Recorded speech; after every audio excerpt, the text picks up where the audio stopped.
Hi all. Accounting आणि book किपिंगच्या basic concept आपण बघतोय 11वी कॉमर्सच्या बुक्समधून. जे कोणी अकाउंट्स फायनान्स मध्ये करिअर करायचंय किंवा पेपर द्यायचाय त्यांना 11वी-12वीचा, त्यांच्यासाठी अत्यंत महत्वाच्या या कन्सेप्ट आहेत. मागच्या भागामध्ये आपण कॅपिटल, ऍसेट आणि लायबिलिटीज यांची ही डेफिनेशन बघितली होती आणि हे कसं काम करतं, मॅथमॅटिकल इक्वेशन याचं कसं काम करतं हे आपण पाहिलं. आता या भागामध्ये आपण कॉन्टिंजंट लायबिलिटीज ही डेफिनेशन बघणार आहे. कॉन्टिंजंट लायबिलिटी ही डेफिनेशन अत्यंत महत्वाची आहे. ही डेफिनेशन मोस्टली तुम्हाला इंटरव्ह्यू मध्ये किंवा एखादी वेळेस एक्झाम मध्ये एखाद्या फिलिंग द ब्लँक्स किंवा करेक्ट इनकरेक्ट मध्ये तुम्हाला ही विचारू शकतात. कॉन्टिंजंट लायबिलिटी ह्या शब्दावरून तुम्हाला कळलं असेल ही तुम्हाला फ्युचरमध्ये देणं आहे. मग आता देणं आहे, पण कसं देणं आहे? कॉन्टिंजंट देणं आहे. कॉन्टिंजंट म्हणजे द्यायला तरी लागेल किंवा नाही द्यायला तरी लागेल, फिक्स नाही, म्हणून त्याला म्हणतात कॉन्टिंजंट लायबिलिटी.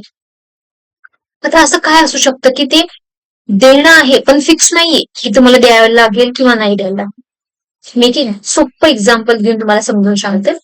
एखादी फॅक्टरी आणि त्या फॅक्टरीमध्ये वर्कर लोकांनी क्लेम केला की आम्हाला बोनस आहे ना, एक्स्ट्रा बोनस 5,000 रुपये पाहिजे, 10,000 रुपये पाहिजे किंवा 5 लाख पाहिजे, 10 लाख पाहिजे, सगळ्या वर्कर्सचा मिळून 10 लाख 20 लाख असा बोनस आहे. आणि जर का ही केस कोर्टामध्ये गेली तर कोर्ट त्याचा स्टडी करणार की काय बेसिसवरती हे मागतायत बोनस, काय बेसिसवरती यांची लायबिलिटी क्रिएट झाली आहे, मग ही त्यांनी द्यायला पाहिजे, त्यांच्या लॉज मध्ये रूल्स प्रमाणे फॅक्टरीच्या हे द्यायला पाहिजे की नाही द्यायला पाहिजे. जेव्हा कोर्ट ऑर्डर करेल, कोर्ट म्हणेल की द्या, त्याच वेळेस ते त्यांना द्यायला लागणार. कोर्ट म्हणाला नका देऊ, नाही द्यायला लागणार. म्हणजे ही लायबिलिटी आहे पण द्यायचं का नाही द्यायचं हे फिक्स नाहीये, म्हणून त्याला म्हणतात कॉन्टिंजंट लायबिलिटी. आता ही मी अगदी सोप्या मराठीमध्ये तुम्हाला समजून सांगितलं, पण अकाउंटिंग मध्ये ही डेफिनेशन कशी असते ते बघूया. Liability which may arise in future depends on happening or non-happening of certain event is called as contingent liability. म्हणजे काय तर डिपेंड करतं की एखादी गोष्ट होईल किंवा नाही. आता एखादी गोष्ट होईल म्हणजे होईल किंवा नाही म्हणजे काय, एखादी कोर्टाची ऑर्डर येईल का नाही येईल, रिझल्ट पास लागेल का फेल लागेल, त्याच्यावरती त्या इव्हेंट वरती हे डिपेंड करतं की हे पैसे द्यायला लागतील किंवा नाही द्यायला लागणार. As it is not confirmed or perfect liability, it does not affect the financial position of the business. Therefore, it is not shown on the liability side of the balance sheet. आता सगळ्यात महत्वाचं यांनी काय सांगितलेलं आहे, ही perfect नाहीये, confirm नाही माहिती आपल्याला, म्हणून फायनान्शियल स्टेटमेंट मध्ये ही दाखवणार नाही. फायनान्शियल स्टेटमेंट म्हणजे काय, बॅलन्स शीट मध्ये. बॅलन्स शीट म्हणजे काय, लायबिलिटी साइडला बॅलन्स शीटच्या तिथून दाखवली जात नाही. पण ही shown on a liability is not shown on a liability side, but it is shown by way of a footnote to the balance sheet simply as a information. पण ही बॅलन्स शीटच्या खाली नोट्स असतात, म्हणजे त्या बॅलन्स शीटशी रिलेटेड काही जर महत्वाचे नोंदी असतील तर त्या नोंदींमध्ये हे लिहिलेलं असतं की अशी अशी कोर्टाची केस चालू आहे, असं असं काहीतरी पेंडिंग आहे, असं असं कुठला तरी क्लेम आहे, होईल नाही होईल माहित नाही पण द्यावं तर लागणार आहे बिझनेसला, जर त्यांच्या साईडने निकाल नाही लागला तर द्यावं लागणार आहे. तर मग हे बॅलन्स शीट मध्ये तर नाही दिसणार, पण खाली त्याच्या नोट्स मध्ये तुम्हाला हे दिसेल. ह्याच एक एक्झाम्पल दिलेलं आहे. Example, a worker makes a claim for compensation of ₹5,000 against the business and the decision is pending in the court.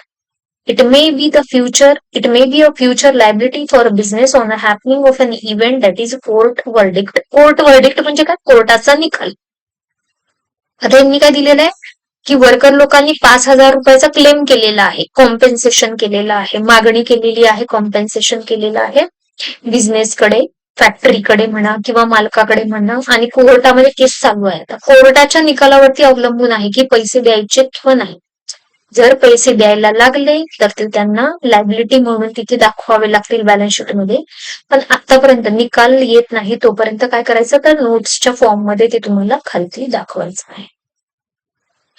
कॉन्टिंजंट liability ही तुम्हाला एक्झाम मध्ये सुद्धा 1-2 मार्काला विचारतील आणि जर तुम्ही वर्किंग असताल तर तुम्हाला इंटरव्ह्यू मध्ये किंवा ऍक्च्युली तुम्ही काम करताना सुद्धा या कॉन्टिंजंट लायबिलिटी ही तुम्हाला ऍज अ अकाउंटिंग मध्ये करिअर करायचं असेल तर हे आयुष्यभर तुम्ही लक्षात ठेवा, कारण का ही खूप महत्वाची गोष्ट असते बिझनेस मधली कॉन्टिंजंट लायबिलिटी.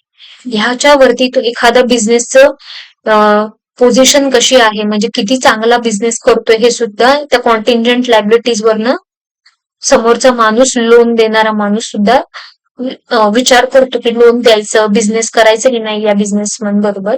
त्या सुद्धा गोष्टी ठरवल्या जातात. प्रॅक्टिकली याचा खूप उपयोग होतो तुम्हाला जेव्हा जेव्हा तुम्ही अकाउंटिंग करता किंवा बॅलन्स शीट एखाद्या बिझनेसची बनवता. व्हिडिओ आवडल्यास लाईक करा आणि फ्रेंड्स बरोबर शेअर करा, जेणेकरून त्यांना सुद्धा खूप याची माहिती होईल. आणि कमेंटमध्ये मला तुम्हाला एखादी अकाउंटिंगची अशीच कुठली तरी महत्वाची डेफिनेशन किंवा एखादं कुठलं तरी तुम्हाला वर्ड हवा आहे, त्या वर्डची माहिती हवी असेल, अकाउंटिंग टर्म असेल एखादी, तर ती सांगा. मी तुम्हाला त्याच्यावरती एक व्हिडिओ बनवून देईल. भेटूयात नेक्स्ट व्हिडिओमध्ये. थँक्यू. बाय.